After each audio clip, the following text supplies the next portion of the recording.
Eh bien, salut les mecs, c'est Makobi Kenzie, j'espère que vous allez tous très bien, en tout cas moi ça va super. Aujourd'hui les gars, toute nouvelle vidéo sur la chaîne où je vais vous montrer comment jouer à eFootball 2024 mobile avec une manette. Et dans cette vidéo, vous allez voir aussi comment connecter votre téléphone avec la manette pour que vous puissiez jouer sans aucun souci. Bref les gars, c'est une vidéo un tout petit peu spéciale parce que vous avez été trop nombreux à me demander de faire une vidéo là-dessus. Ben voilà, donc je vous conseille à rester jusqu'à la fin de la vidéo justement pour ne pas rater aucune étape. Mais juste avant de commencer les gars, n'oubliez pas le petit pouce bleu. N'hésitez pas à vous abonner avec la cloche de notification. En fait, ça fait extrêmement plaisir parce que ça soutient énormément la chaîne. Et maintenant que c'est fait, on est directement parti. Je vous souhaite un bon visionnage les gars. Ok, let's go! Ok les mecs, voici la manette. On peut l'utiliser sur Android, iPhone, TV et même sur PC. En plus, c'est pas vraiment cher. Maintenant, la première chose que vous devez faire, c'est d'installer une application qui s'appelle Mantis Gamepad sur votre téléphone. L'application Mantis Gamepad, elle est disponible sur Google Play Store. Je vais vous montrer ça. Comme vous pouvez le remarquer, c'est déjà installé sur mon téléphone. Vous pouvez la télécharger sur Google Chrome aussi. Ok, c'est bon pour moi. Du coup, je sors d'ici. Alors, une fois que vous avez l'application sur votre téléphone, suivez bien les étapes les gars. Si vous voyez, j'allume pas encore la manette. Maintenant, je lance l'application Mantis Gamepad sur mon téléphone. Voilà l'interface de l'application. Si vous voyez en haut, et ça dit Tap to Start Mantis Body. Je clique dessus. Ici, ça me demande d'activer les trois petits trucs dans l'option développeur du téléphone. USB debugging, wireless debugging et Allo Overlay Over Setting. Même si l'application est en anglais, mais ne vous en faites pas les gars, je vais vous montrer comment l'activer dans l'option développeur sur votre téléphone. Et maintenant, rentrons dans les paramètres du téléphone. Voilà, paramètres. Et ici, il faut rechercher options. Et j'écris option juste comme ça. Voilà option développeur. Je rentre dedans. Et maintenant, je descends un tout petit peu. Faut rechercher débogage USB si votre téléphone est en français. En fait, le mien est en français. Voilà débogage USB, faut l'activer. Ensuite, il faut activer cette option aussi. Débogage sans fil. J'appuie dessus. Puis je clique sur autoriser. Comme vous pouvez le voir, ces deux options sont activées pour moi. Voilà débogage USB et aussi débogage sans fil. Et maintenant, je descends un tout petit peu. Je recherche l'option autorisée, superposition d'écran. Voilà l'option superposition d'écran dans paramètres. Ok, c'est activé. Maintenant, je retourne dans l'application Mantis Gamepad. Maintenant, il me reste un dernier truc à activer dans Wireless Debugging. Du coup, je clique sur Start Pairing. Ça va m'emmener directement dans l'option développeur. Je dois rechercher débogage sans fil. Et je rentre dedans. Et ici, ça me demande d'associer avec un code. Je clique dessus. Ensuite, je dois rentrer ce code à 6 chiffres dans Wireless Pairing. En fait, c'est pas vraiment compliqué, les gars. La prochaine fois que vous allez connecter l'application avec votre téléphone, ça va pas vous demander d'activer encore tous ces trucs. Dès que vous lancez l'application, ça va connecter automatiquement avec votre téléphone. Et si vous voyez en haut, ça dit débogage sans fil connecté. Ok, c'est bon les gars, je termine avec cette étape. Maintenant, je retourne dans l'application. Voilà Mantis Body Connected. Ok, c'est bon, du coup, je clique sur cette petite flèche juste pour retourner. Et pour la deuxième étape, ça me demande tout simplement de connecter le téléphone avec la manette. En fait, c'est hyper facile pour connecter la manette avec un téléphone. Tout d'abord, il faut allumer la manette. Et si vous voyez, il y a 4 lumières dessus, il faut allumer ça sur la troisième. Ben pour faire ça, il faut appuyer pendant 5 secondes sur le bouton Home, puis le bouton X en même temps. Faut appuyer sur les deux boutons en même temps les gars. Ok, c'est fait, la lumière 3 est allumée. Maintenant, je dois activer le Bluetooth de mon téléphone. Parce que je vais connecter la manette avec mon téléphone via Bluetooth. Et j'appuie sur l'icône Bluetooth pour l'activer. Voilà le nom de la manette, c'est V013. Alors c'est déjà connecté avec mon téléphone. Maintenant, je dois retourner dans l'application Mantis Gamepad. Et si vous voyez, c'est bon pour moi. Tout ce que je dois faire ici, c'est d'ajouter le jeu dessus. Du coup, je clique sur Add Game. Et je vais ajouter le jeu eFootball 2024 mobile. Vous pouvez ajouter tous les jeux qui sont sur votre téléphone. Ok, c'est fait les gars, je vais lancer le jeu eFootball dans l'application. C'est important, si vous voulez jouer un jeu avec une manette, il faut lancer le jeu dans l'application. Ok, je clique sur Launch Game. Voilà, le jeu est lancé. Maintenant, je prends la manette.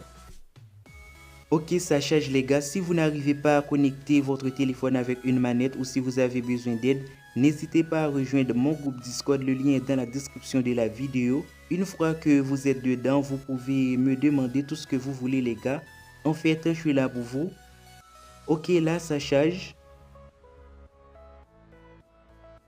Ok, on est dans le jeu. C'est important les gars, faut mettre le stick directionnel sur fixe dans les réglages. Donc, quand je rentre dans les paramètres du jeu, ensuite, je rentre dans réglage de jeu. Et ici, vous voyez afficher le stick directionnel. Je clique dessus et je mets ça sur fixe. Maintenant, rentrons dans l'entraînement justement pour placer les touches. Je clique sur entraînement, entraînement libre, entraînement en attaque. Et voilà. Si vous voyez l'icône de l'application s'affiche en haut et à droite de l'écran. En fait, avec le téléphone en main, ça me gêne un peu. Je dois bien arranger ça. Je veux que vous suivez bien cette étape parce que je vais vous montrer comment bien arranger les touches pour que vous puissiez bien jouer avec une manette dans le jeu. Ok, je vais vite faire ça. Voilà, c'est parfait comme ça. C'est ici qu'on peut ajouter les touches. Premièrement, je vais ajouter une touche pour les passes profondeur. Du coup, je clique sur le petit bouton A qui est juste ici. Ensuite, je vais choisir une touche sur la manette pour passe profondeur. Je vais choisir la touche A. Et en fait, la touche A de la manette pour passe profondeur. Du coup, j'appuie sur le bouton A. Ensuite, je vais le placer sur la touche passe profondeur. Voilà.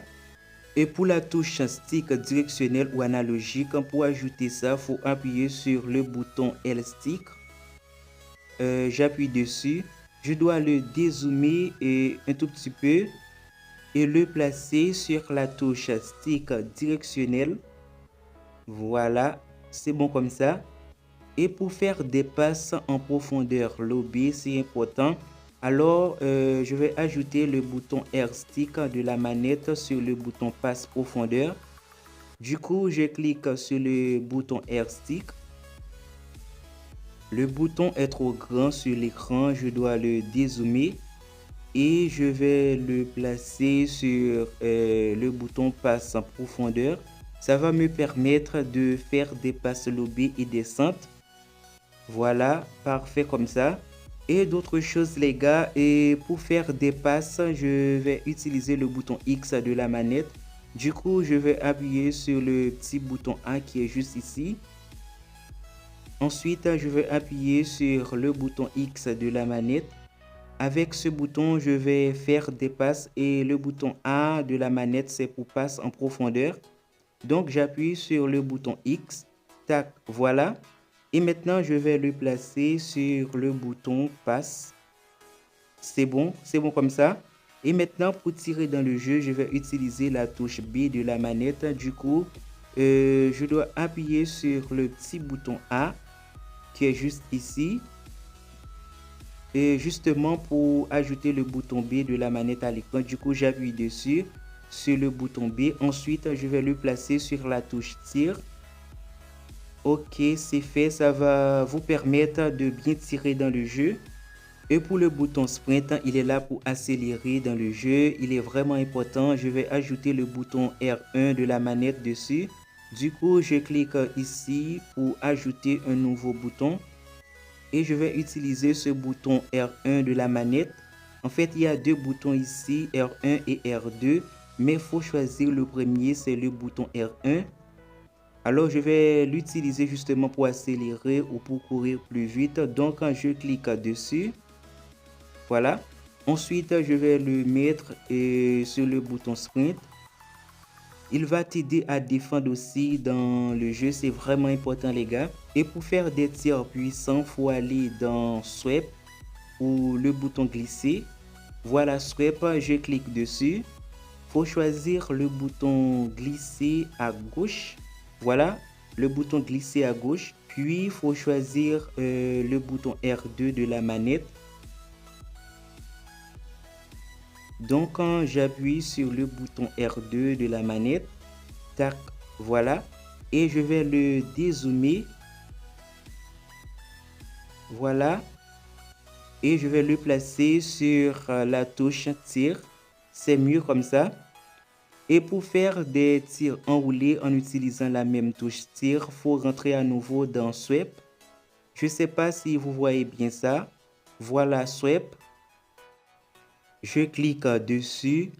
Je choisis le bouton glisser vers le bas. Voilà. Et maintenant, je vais choisir la touche Y pour faire des tirs enroulés dans le jeu. Donc, j'appuie sur le bouton Y. Voilà, ça c'est le bouton Y. Et maintenant, je vais le placer sur la touche tir. Et voilà.